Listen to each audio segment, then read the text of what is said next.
Hello viewers, I am Manoranjan Burman and you are watching my YouTube channel Medical Lab. The current treatment of COVID-19 caused by novel coronavirus or the SARS-CoV-2 has been limited to general supportive care with some critical care because there is no proper drugs has been discovered or no vaccination against the coronavirus. Convalescent plasma therapy or in short CPT, it may be a possible treatment for COVID-19 patients. This is not a new concept. It was used for treatment of diphtheria, pertussis, Spanish flu, SARS, MERS and Ebola. Before going to talk about convalescent plasma therapy, let me tell you what is convalescent. Convalescent means a person is recovered from an infection and the person has built up the immunity. If you talk about plasma, plasma is the liquid portion of the blood. If you talk about blood, 45% of bloods are composed of cells, that is RBC, WBC and platelets. And the remaining 50% is the liquid part, which is known as the plasma part. The plasma got many functions. It maintains the pH of blood, it maintains the blood pressure, the plasma helps to clot, plasma maintains body temperature, plasma is the transporting medium for the cells and so many substances which are vital to the body like our hormones, our nutrients or some waste products also it can transport like urea, creatinine. Plasma is the second largest component of the human blood. 90% of our plasma is water and the remaining 9% is composed of nutrients like sugar, vitamin, minerals, salts. Plasma contains some proteins like albumin, globulin, fibrinogen and antibodies. So these antibodies helps to protect our body from foreign particles like viruses, bacteria or protozoa or any germs or any pathogens we can say. Convalescent plasma therapies, plasma of a recently recovered patient will be introduced into a person who is infected with COVID-19 or a person who is at high risk for COVID-19. So what happens when a person gets infected with novel coronavirus or we can say SARS-CoV-2? When virus get entry into the lungs, so we have macrophages in our lung. Those are known as alveolar macrophages. Those macrophages will eat up the virus and it will process. So once it will eat up the virus, the macrophages will secrete some chemical substances. Those chemical substances will destroy the virus. Once the macrophage will process the viral substances and some antigens or some portion of the viruses will be associated with the class 2 MHC and it will be presented on the membrane of the macrophage. So nearby T cell will come and bind with this viral protein with some receptors called TCR. Once the T helper cell will bind with the viral antigen, then T helper cell will secrete some chemicals known as cytokines. Those cytokines will attract B lymphocytes. Once the B lymphocytes are attracted, then the B lymphocytes will proliferate and differentiate. It will proliferate means it will increase its number and it will differentiate into some plasma cells. And plasma cells can produce a huge amount of antibodies. This antibody will destroy the virus particle and eventually it will eradicate the virus particle from the immune system. These antibodies will be there in the blood after the infection also. If our immune system encounters the coronavirus for the second time, then it will try to neutralize the virus without having any symptoms or with some mild symptoms.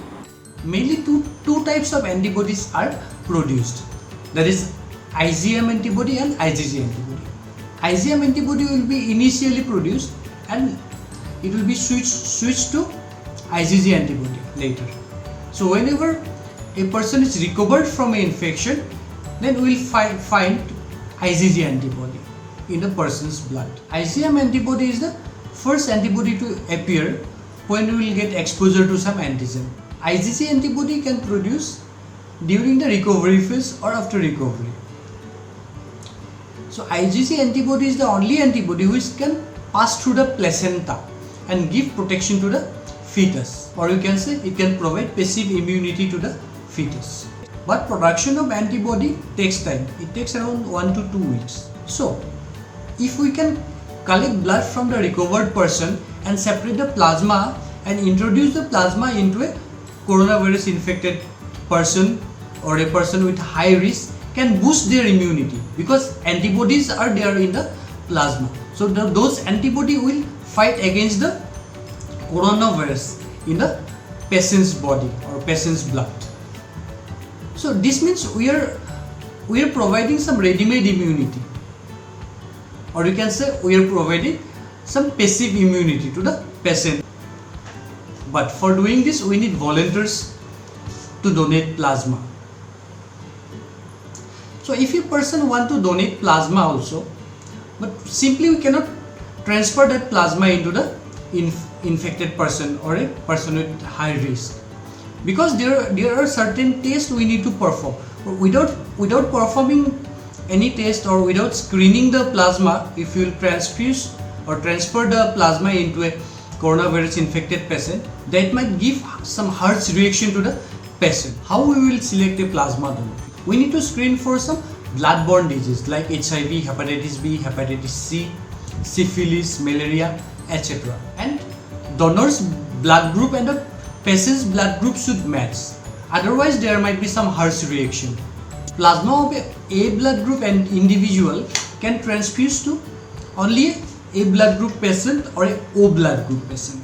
Plasma of a B blood group donor can only donate to B blood group patient or O blood group patient.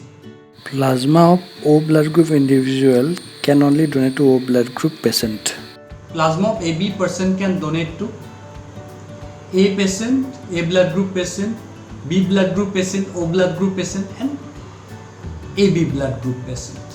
Those persons having AB blood group, their plasma can be transfused to any blood group. After screening the donor's plasma for blood-borne diseases or blood group matching, then we will check whether the donor's plasma is compatible with the patient's blood or not. For this, we have to go through some test known as compatibility test or the cross matching, where we will mix donor's Serum and patient's red cell suspension on a slide. We'll mix it, then we'll check for agglutination or clumping macroscopically as well as microscopically. If you see any reaction after mixing the donor's plasma and the patient's red cell suspension, then the plasma is not safe to transfuse to the patient. If there is no reaction in between the donor's plasma and patient's red cell suspension, then the plasma is safe to transfuse to the patient. So after checking the compatibility testing, then the plasma can be transfused to the patient. There are some risk factors also, like if the donor's plasma is not screened properly for blood-borne diseases, then the patient might get those blood-borne diseases if the donor's blood contains some blood-borne disease. A person with high blood pressure may encounter circulatory overload after plasma transfusion. So these are the risk factors which can be avoided also. So this is how we can take plasma from recovered person and transfer it into some serious coronavirus infected patient. This is all for today. I hope you have enjoyed the video. Please like, share and comment. Those who are new to my channel, please don't forget to subscribe. Thank you.